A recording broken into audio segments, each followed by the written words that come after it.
ఓం శ్రీ గురుభ్యో నమః.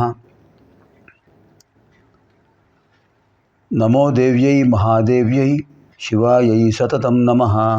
నమః ప్రకృత్యై భద్రాయై నియతాః ప్రణతాస్మతాం. శృతిస్మృతిపురాణానాం ఆలయం కరుణాలయం. నమామి భగవత్పాదం శంకరం లోకశంకరం. అర్చనకాలే రూపగత సంస్తుతికాలే శబ్దగత చింతనకాలే ప్రాణగత తత్వవిచారే సర్వగత. ఓం ఐం హ్రీం శ్రీం శ్రీమాత్రే నమః. ఓం ఐం హ్రీం శ్రీం శ్రీమాత్రే నమః. ఓం ఐం హ్రీం శ్రీం శ్రీమాత్రే నమః. ఓం ఐం హ్రీం శ్రీం శ్రీమాత్రే నమః. ఓం ఐం హ్రీం శ్రీం శ్రీమాత్రే నమః. ఓం ఐం హ్రీం శ్రీం శ్రీమాత్రే నమః. ఓం ఐం హ్రీం శ్రీం శ్రీమాత్రే నమః. ఓం ఐం హ్రీం శ్రీం శ్రీమాత్రే నమః. ఓం ఐం హ్రీం శ్రీం శ్రీమాత్రే నమః. ఓం ఐం హ్రీం శ్రీం శ్రీమాత్రే నమః. ఓం ఐం హ్రీం శ్రీం శ్రీమాత్రే నమః. అద్భుతమైనటువంటి లలితా త్రిశతి స్తోత్రం శంకర భాష్య సహితంగా అధ్యయనం చేసే అవకాశం పార్వతీ పరమేశ్వరుడు మనకు అనుగ్రహించారు. ఇప్పుడు ఉపోద్ఘాతం పూర్తయిపోయింది కనుక మనం మంత్ర విభాగంలో ప్రవేశిస్తున్నాం. సందర్శక మహాశయులకు విన్నపం ఏమిటంటే, అంగన్యాస కరన్యాసాలతో చేయడానికి చాలా నియమాలు ఉన్నాయి. అద్భుతమైన దివ్యములైన నామాలను వినటానికి కానీ చదవటానికి కానీ ఎక్కువ నియమాలు లేవు. కాకపోతే ఒకటే నియమం, సస్వరంగా సుస్వరంగా చదవాలి, శ్రద్ధాభక్తులతో వినాలి, అర్థవంతంగా నామ మహత్వాన్ని తెలుసుకోవాలి, ఆ నామం ఏ విధంగా మంత్రమైంది, ఆ మంత్రం ఎటువంటి శక్తినిస్తుంది, అది అవగాహన చేసుకోవాలి. ఇది చేయవలసిన పని. చాలామందికి అపోహ ఉన్నది, ఇది మంత్రశాస్త్రం కదా, మనం వినొచ్చా చదవచ్చా అని. నియమబద్ధమైన ఆహార వ్యవహారాలు ఉంటే ఎవరికైనా ఆ శక్తి వస్తుంది. భగవంతుడు మనకు పంచకోశాలను ప్రసాదించాడు. పంచకోశములు 5 భాగములు. ఒకటి అన్నమయ కోశం, కనిపించే శరీరం, ఆహారంతో మాత్రమే జీవిస్తుంది, ఇది అన్నమయ కోశం.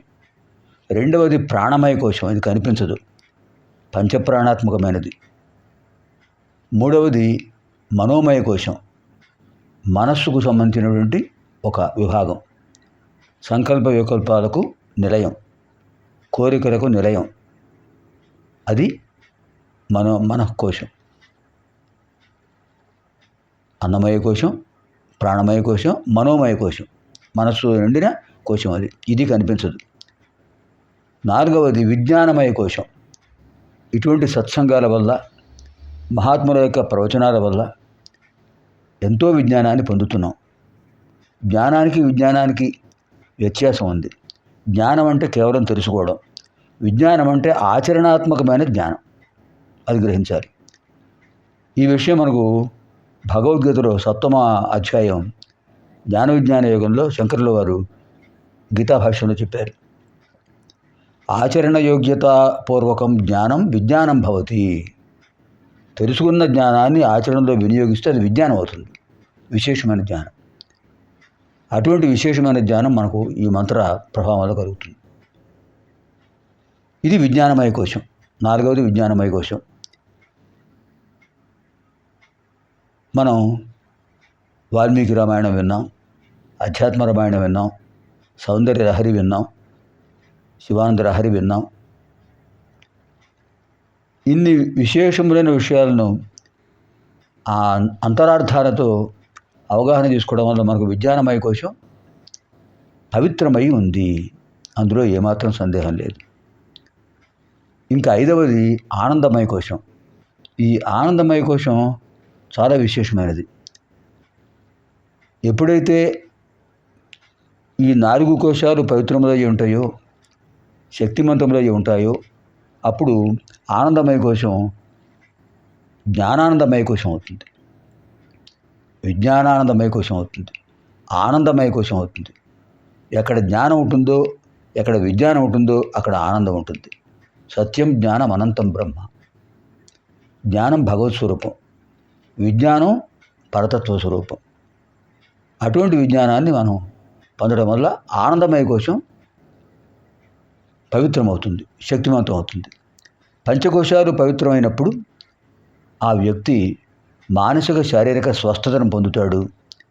ఎటువంటి అనారోగ్యాలను కూడా అతని దుష్ఫలితాలను ఇవ్వవు. ఇందులో ఏమాత్రం సందేహం లేదు. అందుచేత పంచకోశాలను పవిత్రం చేసుకోవడం మనం ధర్మం. అన్నమయ కోశం ఎలా పవిత్రం అవుతుంది? శాకాహారం, సాత్విక ఆహారం అంటే ఎక్కువ పులుపు, ఉప్పు, కారం, ఘాటు, ఎక్కువ తీపి, ఎక్కువ ఇలాంటివి లేకుండా సమానంగా ఉండేవి. ఉప్పు కారాలు ఎక్కువ ఉండకూడదు. వేపుళ్ళు పనికిరావు, ఉడకబెట్టిన కూరలే.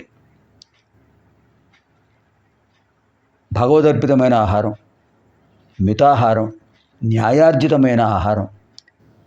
దీనివల్ల అన్నమయ కోశం పవిత్రమవుతుంది, స్థూలమైన శరీరం పవిత్రమవుతుంది, శక్తిమంతమవుతుంది. ప్రాణాయామం చేయడం వల్ల ప్రాణమయ కోశం పవిత్రమవుతుంది.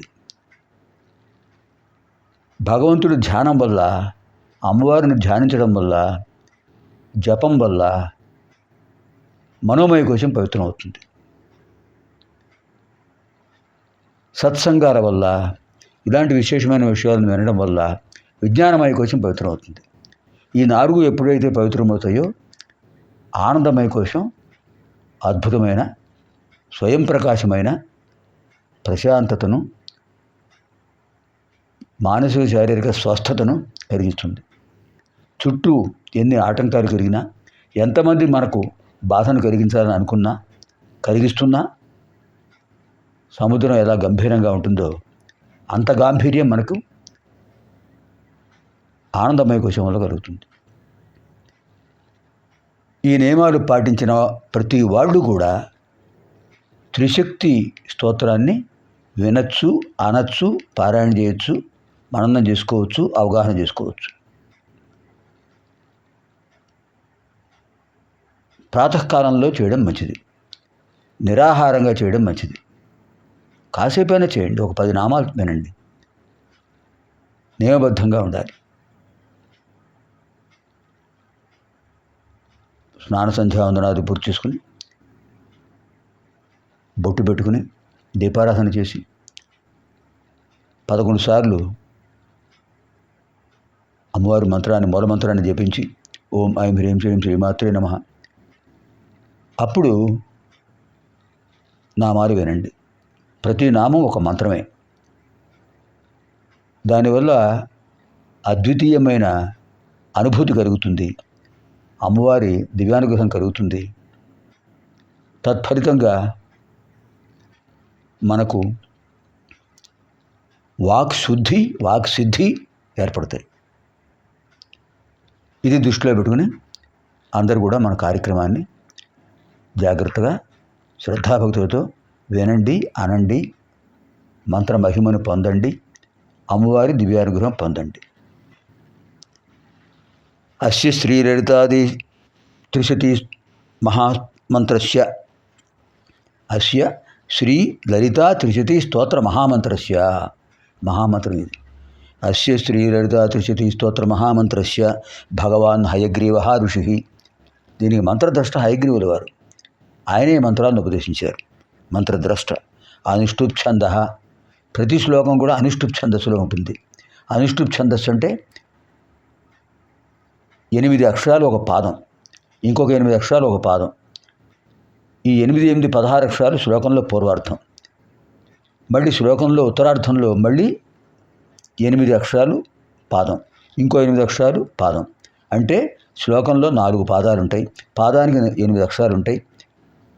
మొత్తం శ్లోకంలో 16, 16, 32 అక్షరాలు ఉంటాయి. ఇది అనుష్ఠుప్ ఛందస్సు.